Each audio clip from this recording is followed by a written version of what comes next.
La revanche parfaite de K.L. Denman. Pour maman, qui incarne la beauté de l'empathie et la joie du rire. Chapitre 1er. Dommage qu'il n'y ait rien de plus excitant à faire que d'aller à l'école, mais je m'en accommode. L'école me fournit au moins l'occasion de me tenir avec mon groupe d'amis, le plus in de ma classe. Mes amis sont rassemblés comme d'habitude dans l'aire couverte près de la porte de côté. À mon arrivée, les exclamations fusent. « Hé, Lizzie, ça va, Lizzie? Oh, cette jupe est sensationnelle! Où l'as-tu achetée? Tu trouves toujours les meilleurs trucs! » Et puis un chuchotement. « Le voilà! Oh mon Dieu, Liz, c'est lui! » C'est bien lui. Kyle, mon béguin. « Lizzie, ne regarde pas maintenant, il s'approche! » Je ne regarde pas. Je dis quelque chose à Hayley au sujet de ses cheveux. Je fais semblant de ne pas voir Kyle jusqu'à la dernière minute, lorsque je le sens passer. Puis, je le regarde. Rien de plus qu'un coup d'œil rapide, tout à fait désinvolte. Nos regards se croisent, je souris. Il me sourit aussi. C'est tout. Il est passé et je ris avec mes amies comme si de rien n'était. Bien sûr, elles ont vu le sourire. « Il t'aime, Liz, » dit Hayley. « Ça se voit. Il n'est tellement plus amoureux de Rachel. » Rachel, la pitoyable qui se prend pour une autre. Voici le topo. Je fais partie du groupe des filles in. Nous brillons naturellement. Si les filles de notre classe étaient une palette de fard à paupières, mon groupe serait le centre radieux, la couleur principale. Les autres groupes seraient les petites touches de couleurs accessoires et facultatives. Il arrive que ces couleurs s'harmonisent avec la nôtre. Le groupe de Rachel est comme un accent beige, parfois utile, mais pas nécessaire. Rachel voudrait tellement faire partie de notre groupe comme avant. Elle peut encore nous parler de temps en temps. Elle a encore accès à certaines informations. Par exemple, si l'une de nous veut quelque chose, elle en entend parler.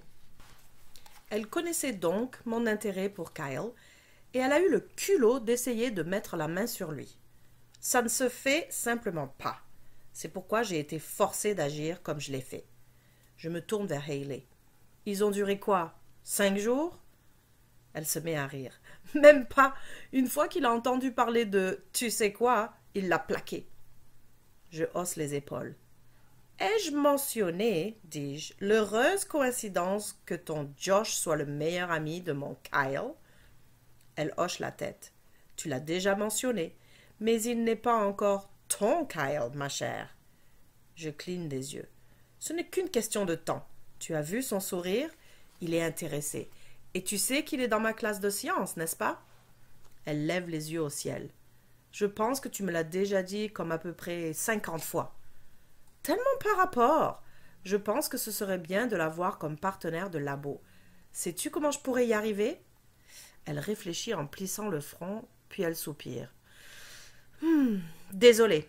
Tout ce à quoi je peux penser, c'est que tu demandes au prof de changer de partenaire. Mais tu risquerais de te retrouver avec n'importe qui, n'est-ce pas? Quoique... Quoi? Hayley fronce les sourcils. Es-tu forte en sciences? C'est à mon tour de rouler les yeux. Eh bien, voici. Tu dis au prof que tu as besoin d'un meilleur partenaire. Quelqu'un qui soit en labo. Kyle est vraiment brillant. Vraiment? Mais oui, bien sûr. Tu ne le savais pas? Hayley bat des paupières dans l'espoir que j'exprime ma gratitude pour ce renseignement. Mais je hausse les épaules. Josh m'a dit que Kyle a comme 95 dans toutes les matières, ajoute-t-elle. Il travaille vraiment beaucoup. Sans blague, il faut que je réfléchisse. Kyle est à la fois mignon et intelligent? Est-ce que je veux d'un petit ami plus intelligent que moi? D'un autre côté... Je souris à Hayley. Je pense que ça vaut la peine d'essayer, dis-je. Le cours de sciences est le dernier de l'après-midi. La journée traîne en longueur, sans que j'aie l'occasion de voir Kyle de nouveau. L'attente enfin terminée, je me rends au labo un peu à l'avance. Lorsque j'entre dans la classe, Rachel en sort. « Oh, Lizzie, comment vas-tu » demande-t-elle. Je lui souris de toutes mes dents. « Très bien. Et toi, ça va ?» Elle me sourit aussi. « Tout va bien. Je suis heureuse de t'avoir rencontré. J'ai quelque chose pour toi. Elle retire un paquet de feuilles pliées de son sac à main et me le tend. Qu'est-ce que c'est? Prends-le, insiste-t-elle. Pour te montrer que je ne t'en veux pas. Je fronce les sourcils. Que tu ne m'en veux pas? Pourquoi m'en voudrais-tu? Elle hausse les épaules. Pour rien. De toute façon, je voulais seulement te donner ceci. Tiens. Je n'ai pas d'autre choix que d'accepter. Merci, dis-je en le mettant dans mon sac. Tout le plaisir est pour moi, dit-elle. Son regard trahit la fausseté de son sourire et me donne un frisson dans le dos.